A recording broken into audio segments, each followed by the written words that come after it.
etiquette of religion. Good manners, courtesy, respect.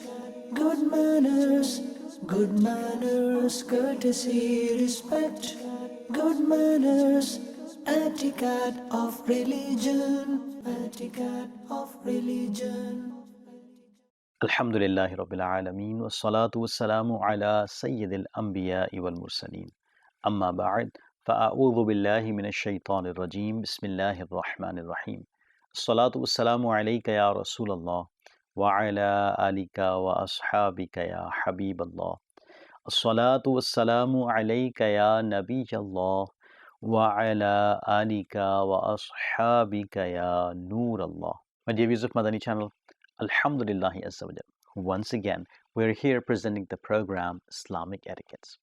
In this program, we hear about the beautiful teachings and the rulings of the religion of Islam. In today's program, Insha'Allah Azza wa Jal, we're going to listen to what lessons about good assumption our religion Islam gives us. Generally, we think of different things about one another. We have different thoughts about one another. In today's program, Insha'Allah Azza wa Jal, we're going to hear how many kinds of assumption there are, what assumption is permissible and what is impermissible, Insha'Allah Azza wa Jal. But before proceeding to the topic, let's listen to the excellence of reciting durood upon the beloved Nabi sallallahu ta'ala alayhi wa alihi wa sallam. Sayyidina Ubay ibn Ka'b radiyallahu ta'ala anhu states, I said to the Holy Prophet sallallahu ta'ala alayhi wa alihi wa sallam, Ya Rasulullah sallallahu ta'ala alayhi wa alihi wa sallam, I recite durood upon you in abundance. How many durood should I recite? The Holy Prophet sallallahu ta'ala alayhi wa alihi wa sallam replied, as much as you wish. I asked, shall I recite durood for 1/4 of the time? He sallallahu ta'ala alayhi wa alihi wa sallam replied, you may recite as much as you wish, and if you recite more than this, it is better for you. I asked, my master, if it is better to recite more durood, shall I recite durood for 1/2 of the time? He sallallahu ta'ala alayhi wa alihi wa sallam replied, you may recite as much as you wish, and if you recite more than this, it is better for you. I asked, 2/3? He sallallahu ta'ala alayhi wa alihi wa sallam replied, you may recite as much as you wish, and if you recite more than this, it is better for you. I asked, my master, what about reciting durood upon you all the time? The Holy Prophet sallallahu ta'ala alayhi wa alihi wa sallam replied, if you do this, all your tasks will be achieved and all your sins will be forgiven. Subhanallah, my dear viewers of Madani Channel, from this hadith, we learn how important it is to recite durood upon the beloved Prophet sallallahu ta'ala alayhi wa sallam, and how beloved to Allah Almighty and His beloved Prophet sallallahu ta'ala alayhi wa sallam durood is. Sallu ala al-Habib sallallahu ta'ala ala Muhammad sallallahu ta'ala alayhi wa alihi wa sallam. My dear viewers of Madani Channel, in Islam, a bad assumption is haram and a good assumption is a worship. The reason is that in addition to personal life, a bad assumption causes evil in the collective social life as well. The person who firmly has a bad assumption in his heart eliminates all the possibilities of reconciliation. The truth looks a lie to him, and he considers reality a pleasant picture of deceit. Such thoughts spoil the collectivity of the society. Having a good assumption about our Muslim brothers is the teaching of Islam, which causes peace and comfort, the fulfillment of one another's right, and mutual respect and honor in the society. About anything, initially, an idea arises in mind. Now, as for that idea in the mind, if you're habitual of thinking positively, we will think only of a good idea about a person. If we think negatively, we will have bad assumption about him, and thus sins will start. Just look at the beauty of Islamic teachings, which obliges the mind to always think positively and have good assumption, and strictly advises to refrain from bad assumptions. Just think that in a good assumption, a person does not have to perform an action. Rather, he only has to adapt his thoughts to positivity. Thus, without performing an action, he deserves to attain a reward from his Lord Azza wa Jal. In Hadith, a good assumption has been declared a worship. As Sayyidina Abu Huraira radiyallahu ta'ala anhu narrates that the Holy Prophet sallallahu ta'ala alayhi wa alihi wasallam said, a good assumption is a superb worship. In another place, the Holy Prophet sallallahu ta'ala alayhi wa alihi wasallam has said, indeed, having a good assumption is part of faith. Definition of good assumption and the ruling about it is that thinking positively about someone is a good assumption. Sometimes having a good assumption is wajib. For example, having a good assumption about Allah Almighty, and sometimes it is mustahab. For example, having a good assumption about a pious Muslim.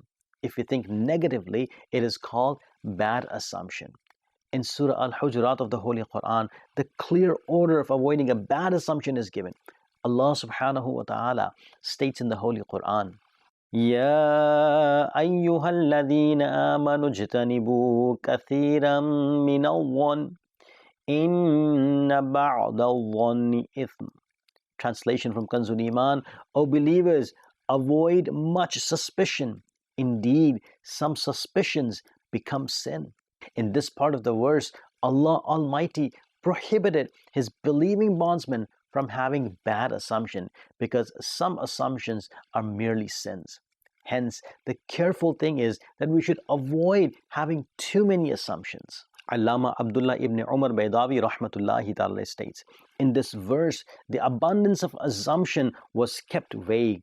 In other words, not a specific assumption was mentioned so that a Muslim would become careful of every assumption and think until he knows to what case his assumption is related, because some assumptions are wajib, some are haram, and some are mubah, meaning permitted.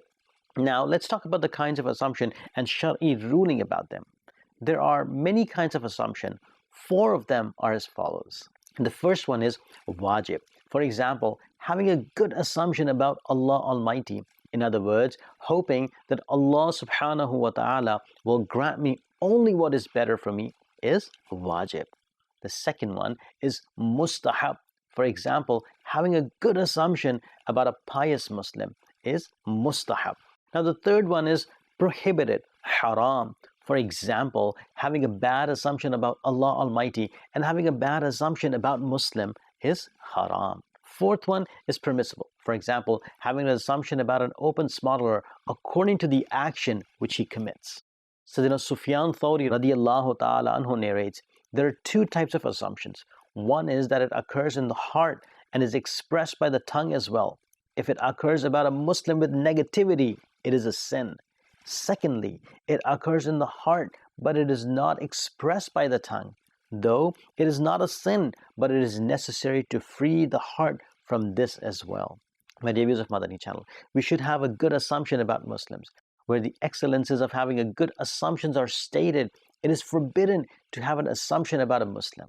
As we have heard the verse of the Holy Quran that Allah subhanahu wa ta'ala has ordered us to avoid much assumption, because if we think negatively, it will be a bad assumption, which is a sin. Similarly, the Holy Prophet sallallahu ta'ala alayhi wa alihi wasallam also gave the order of avoiding bad assumption. Sayyidina Abu Huraira radiyallahu ta'ala anhu narrates that the Holy Prophet sallallahu ta'ala alayhi wa alihi wasallam said, safeguard yourself from bad assumptions, because a bad assumption is the worst sin. Do not search for apparent and hidden flaws of one another. Do not be greedy. Do not be jealous. Do not bear grudges. Do not turn away from one another. And O bondsmen of Allah Almighty, become brothers to one another.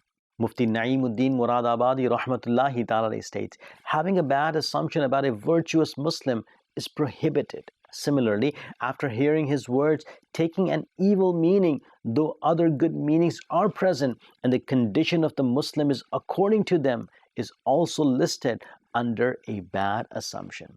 My dear viewers of Madani Channel, Allah subhanahu wa ta'ala grants a bondsman according to his assumptions. Sometimes we ask a smuggler to make a supplication, but we have the assumption that his supplication will be answered. Hence, Allah subhanahu wa ta'ala grants the bondsman according to his assumption. Even if we visit a wali, but we think that I don't know whether the supplication will be answered or not. Whatever the wali is like, sometimes a person gets nothing because of his assumption. A story is quite famous in this regard. Once, a gang of robbers went out for robberies. At night, they stayed in a motel and expressed that they were the travelers of the path of Allah Almighty. The motel owner, who was a pious person, greatly served them with the intention of attaining the pleasure of Allah Almighty. In the morning, the robbers went somewhere, and after their robberies, they came back to the same motel in the evening. The motel owner's walking impaired son, whom they had seen last night, was now walking easily. Amazed and surprised, they asked the motel owner, "Is he not the same disabled boy whom we saw yesterday?" He replied respectfully, "Yes, he's the same boy." They asked, "How did he recover?" The motel owner replied, "All this is blessing of the travelers of the path of Allah Almighty like you. The thing is that I fed your leftover food to my disabled son and massaged his body with your leftover water with the intention of curing him. Allah subhanahu wa ta'ala has healed my disabled son by the blessing of the leftover food and water of the pious people like you." Hearing this, the robbers were moved to tears and said, "All this is the fruit of your good assumption about us. Otherwise, we are grave sinners. Listen, we are not the travelers of the path of Allah Almighty. Rather, we are robbers. The generosity of Allah Almighty has entirely changed our lives. We make you witness and perform repentance." Hence, they performed repentance, adopted the path of righteousness, and remained steadfast in their repentance till the end of their lives. My dear viewers of Madani Channel, from this story, we learned the benefit and the importance of having a good assumption. The owner of the motel had a good assumption about the gang of robbers, greatly served them, and fed their leftover food to his child as a blessed food, and massaged their leftover water on the body of the child. Hence, by the blessing of good assumption, Allah subhanahu wa ta'ala healed that child. This was the blessing of only the good assumption that the gang of robbers performed repentance and started to follow the path of righteousness and remained steadfast. May Allah subhanahu wa ta'ala grant us the tawfiq to have good assumption about every pious Muslim. Ameen bijahi Nabi Ameen sallallahu ta'ala alayhi wa sallam. My dear viewers of Madani Channel, in addition to this, there are many benefits of having good assumption. And having a bad assumption about someone contains only disadvantages and has a bad impact on the human mind as well. Let's listen to some of the benefits of having good assumptions. By the blessing of having a good assumption, the honor of a Muslim is safeguarded. The one who has a good assumption about a Muslim is blessed with the satisfaction of the heart, and the one who is involved in the evil habit of having bad assumption, his heart remain occupied with terror. Above all, in case of having a good assumption, a person attains the pleasure of Allah subhanahu wa ta'ala and his beloved Prophet sallallahu ta'ala alayhi wa sallam. There are many disadvantages of having a bad assumption. If we express our bad assumption to the second person, there's an extremely likelihood of hurting him, and without Shari permission, hurting a Muslim is haram. If we express our bad assumption about someone to another person in their absence, it will become backbiting, and backbiting a Muslim is also haram. A bad assumption results in curiosity because the heart is not satisfied only with the assumption. Rather, it demands searching for more things, because of which a person gets involved in searching for faults and searching for the flaws of Muslim, which is also forbidden. A bad assumption also causes hidden diseases like grudges, jealousy, malice, hatred, and enmity. People become tired with the person who has bad assumption about every matter, and such a person becomes disgraced in the eyes of others. We should always have good assumption about a Muslim at all times, and whenever we have a bad assumption about a Muslim, we should immediately shake it off and try to have good assumption about his action.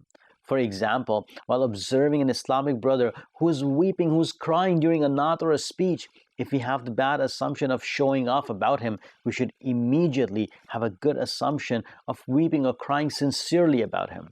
Sayyidina Sayyid ibn Musayyib radiallahu ta'ala anhu states, some of the holy companions radiallahu ta'ala anhum wrote to me, think positively about an action of your Muslim brother until an evidence against him becomes dominant, and do not have a bad assumption about the word which is uttered by a Muslim, as long as you may take it positively.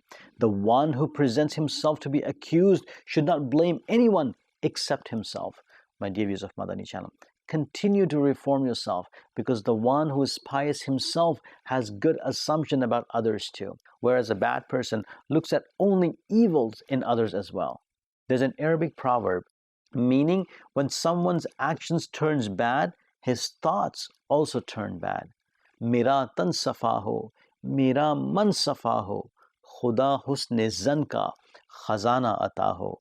May Allah subhanahu wa ta'ala enable us to have good assumption about our Muslim brothers and refrain from having bad assumptions. Ameen. Bijahin Nabil Ameen. Sallallahu ta'ala alayhi wa alihi wa sallam.